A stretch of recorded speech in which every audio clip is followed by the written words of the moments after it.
What's up guys, welcome back to my channel. Today I'm going to be talking about 10 things that you can do that are free for your health. Anyone can do these things. Just a disclaimer, I'm not a doctor or any kind of specialist in this field. This is just based on my research that I've done and my personal opinions. Take what you want from this video, but everyone can implement these things into their daily life. And I'll be talking about my favorite things, exactly what I do to implement these things in my life as well. These are in no particular order either. So the first one I'm just going to be talking about is sleep.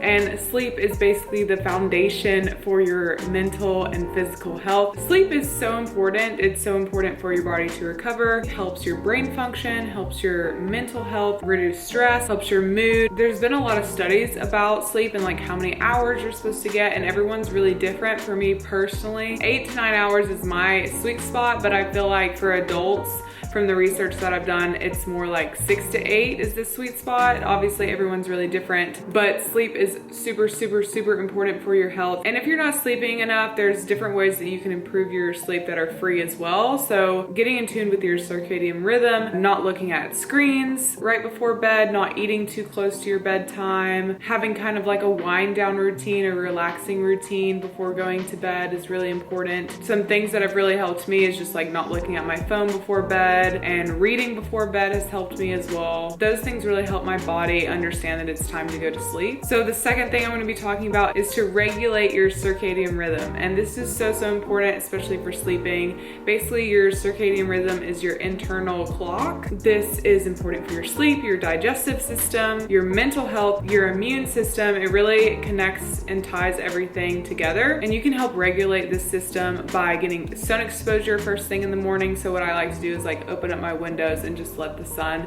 hit my face in the morning. Going outside and getting that direct light exposure is really important as well. Having a regular sleep schedule can help this. Getting daily exercise is important. You can avoid caffeine after 12 p.m. Limit the light exposure before you go to bed, and don't eat too late into the day, and kind of eat at the same time every day. And these all will really help regulate that circadian rhythm in your body. And you'll definitely see a lot of improvements if you start implementing these little things in your life, especially in your sleep too, which as we talked about is the foundation for your mental and physical health. So my third thing I'm going to be talking about is getting out in nature. So nature is so healing. It can help stabilize your heart rate. It decreases the production of the stress hormone in your body. There's a study done that just 15 minutes of exposure in nature will help reduce your cortisol. It obviously increases vitamin D levels because you're going to be exposed to the sun. It increases creativity and decreases stress. It also helps to enhance your 5 senses. So your sight, your smell, your hearing, your touch, your taste.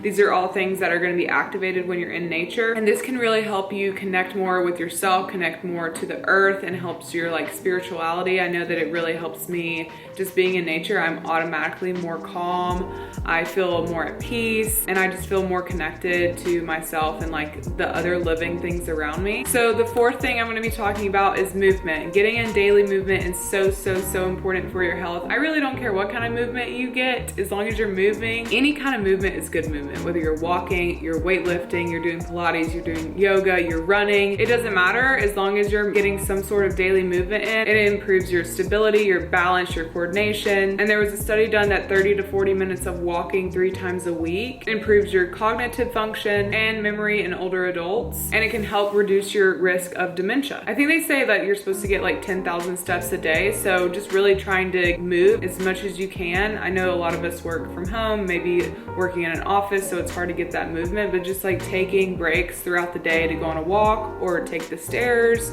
or park further away from your destination so you can just like walk. Doing little things like that will help you get more steps in during the day, and will just help you get more movement in as well. So the fifth thing I will be talking about is to increase your heart rate. This will help lower your blood pressure. This also improves your blood flow, can decrease your risk of having a heart disease, a stroke, or diabetes as well. Obviously will help you if you're trying to lose weight. According to the American Institute of Cancer Research, adults need 150 minutes minutes per week of moderate exercise or 75 minutes per week of vigorous exercise. So the moderate exercise, this is like when you have your heart rate at 50 to 70% of your max. A vigorous exercise is when you have your heart rate 70 to 80% of your max. You can get your max heart rate by doing 220 minus your age, and whatever that is, that's going to be your max heart rate. Obviously, like everyone's kind of different and it might vary, but that's kind of like the baseline on how to get your max heart rate. So you can do this by, you know, walking on an incline.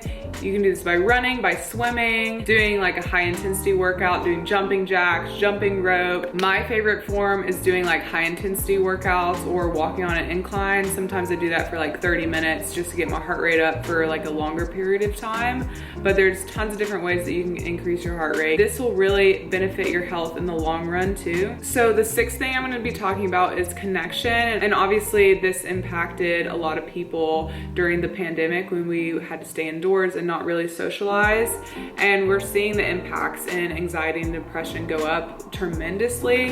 And so connection is really important for every single human being. Social connection helps lower your anxiety and depression. It helps your self-esteem and empathy. It also gives you like a sense of belonging. That connection is just like so important for your immune system too, for your mind, your mental health too. It's just really important to connect with people. So obviously you can do this through social media, emails, texting, things like that. You can connect that way. That face-to-face interaction and like that physical touch is just like really going to impact your overall health and that feeling of being connected to someone. The seventh thing I'll be talking about is laughter. So this kind of plays along with connection too. So laughter is literally the best medicine. I know that we've all heard that in our lives. It helps release endorphins in the body. It boosts your mood. It reduces stress. It increases your blood flow, which obviously will help with your heart health. And it really helps you bond with others. That's why it kind of ties into that connection part as well. And it helps activate your parasympathetic nervous system,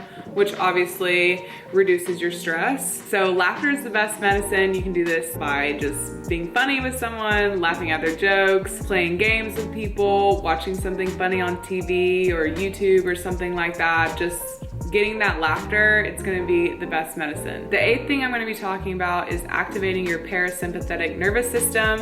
And I could just do a whole nother video on this because there was so much information online about it, but I'm basically gonna give you the rundown about it. So the parasympathetic nervous system is your rest and digest state. So this is the best state to be in to help your body enter that state of relaxation. This obviously will help lower your blood pressure, helps lower your heart rate. It gives you less anxiety, helps your digestive system digest properly. It helps balance your hormones. And this also helps reduce your risk of heart disease and stroke. So how to activate this, you basically want to activate your vagus nerve, and the vagus nerve is like the longest nerve in your body, and you can activate this in different ways. And this is like connected to everything in your body. So there's a lot of free things that you can do to activate this. Laughing is one of them. A breathing exercise. So what I like to do is I like to breathe in for 4 seconds, and we can do this together right now if you want. We're gonna breathe in for 4 seconds. We're gonna hold at the top for 4 seconds, and then we're gonna release for 8 seconds. Okay, here we go.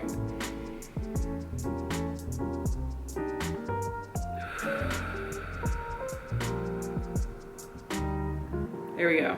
If you do that 10 times, it's like guarantee you'll feel better, you'll feel less stress, and you'll activate that vagus nerve. You can like sing or hum, and that will activate your vocal cords, which is like connected to your vagus nerve. Yoga helps this, meditation, other forms of like exercise will obviously help as well. And I was also reading that touching your lips can help activate the vagus nerve, like rubbing your lips together with your actual hand can help activate your vagus nerve. So I hope that you really do try to implement all those things if you're someone that deals with a lot of stress or anxiety. The ninth thing I'm gonna be talking about is to eat mindfully. This is something that I've been working on for a while now just because I'm trying to heal my gut microbiome. So basically how we eat and like what state we're in really impacts how that food is digested, how our food is absorbed, and it really impacts the gut microbiome overall. So like, don't eat standing up in a hurry or like in the car going somewhere, or if you're just like in a rush or stressed out. I know it happens to everyone. I do that too. Like, obviously it's hard to avoid, but if you're in those types of situations, or if you're able to just like sit down and enjoy the meal, you can really take a deep breath like we just did to activate your parasympathetic nervous system. Really visualize the food, take pauses like while you're eating. Don't just like eat and scarf it down. Like, take a bite, put your fork down, really enjoy the food, and make sure to like chew it thoroughly. Really, we're supposed to be chewing our food to like a paste like consistency. So chewing like 20 to 30 times, just being very mindful about that, not just shoving food in your face when you're stressed or when you're eating a meal. It can really impact how that food is absorbed and how that food is digested. So